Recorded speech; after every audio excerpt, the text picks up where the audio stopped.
Welcome to SenterME, sis. My name is Charlotte Louis. I'm the owner and founder of SenterME, Self-Love for Black Women.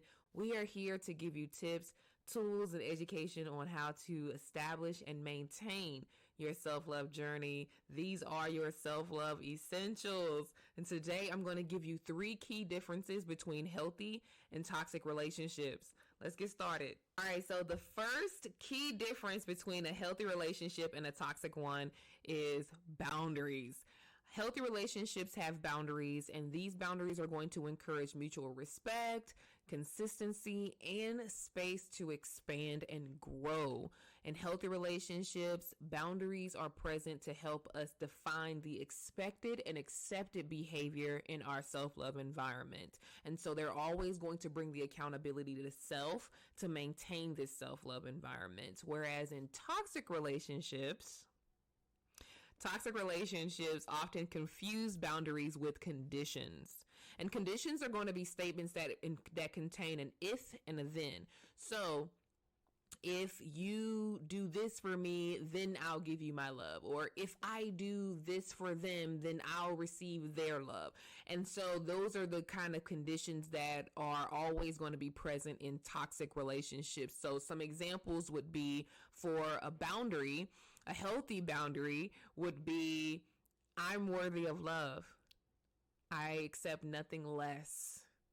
Whereas a condition would sound more like, I'm a ride or die. That is someone who feels like they have to endure in order to prove their weight in salt and prove that they are worthy of love. And that is a condition, baby girl. That's a condition that you can live without, because these are signs that you are existing in a toxic relationship versus a healthy one. So healthy relationships have boundaries.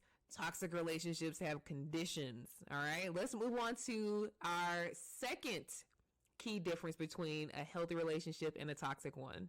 All right, so the second key difference between healthy and toxic relationships is open communication. Now, it doesn't matter what type of relationship it is, whether it's a relationship with your spouse, a relationship with your family, relationship with your boss, relationship with your kids. Open communication is really the thread that holds the fabric of a relationship together. This is how you achieve relationships that are going to be able to grow and expand. This open communication is going to help to encourage security in the relationship. So if you are feeling comfortable enough to go to someone to express your concerns, your needs, and most importantly, your boundaries, then chances are very likely that you're existing in a healthy relationship.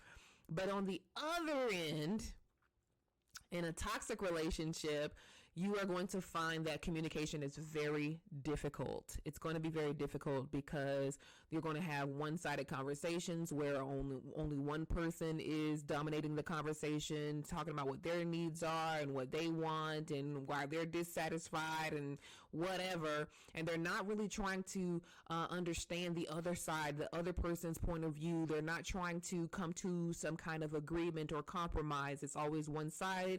You may even find the silent treatment in these toxic relationships where, and this is actually another example of a condition that is not being said, obviously, because it's the silent treatment, right? And so whenever something happens to someone and they give you the silent treatment, then this is what they're saying. They're saying that if you do this again, then I'm not going to communicate with you anymore for a period of time or whatever.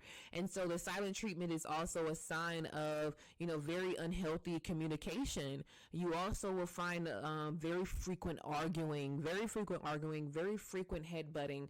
And so because there's no open communication, there's no understanding, then this is going to be a huge sign that you are in a toxic relationship. So open communication is healthy, and not being able to communicate is definitely a toxic relationship sign. So let's go ahead and get into the third and final key difference between a healthy and toxic relationship. Now, before we get into this third key difference between a healthy and a toxic relationship, I just want to double back and talk about why I said frequent arguing. Because here's the thing, arguments are going to happen because we're human, and that's just how it goes, but when you have open communication and a healthy relationship, an argument may take place, but understanding the effort and the urge to want to come to an understanding comes almost immediately afterwards. And these arguments are few and far in between. And so in a toxic relationship, the reason why I said frequent arguing is because there is no true want or desire to understand. It's more so it's my way or the highway, and that's why the headbutting keeps continuing to happen and the arguing continues to happen. Nobody feels understood, and there's no effort to be understood. And so to understand the other person and where they're coming from and their position. And so that's why there's never really an agreement. There's never really a compromise or a level of understanding in toxic relationships. So I just wanted to double back and make sure that I was very clear, that just in case somebody didn't catch the frequent arguments, because I understand that our arguments are going to happen, but in toxic relationship, they're a lot more frequent. All right, so the last key difference between healthy and toxic relationships is authenticity.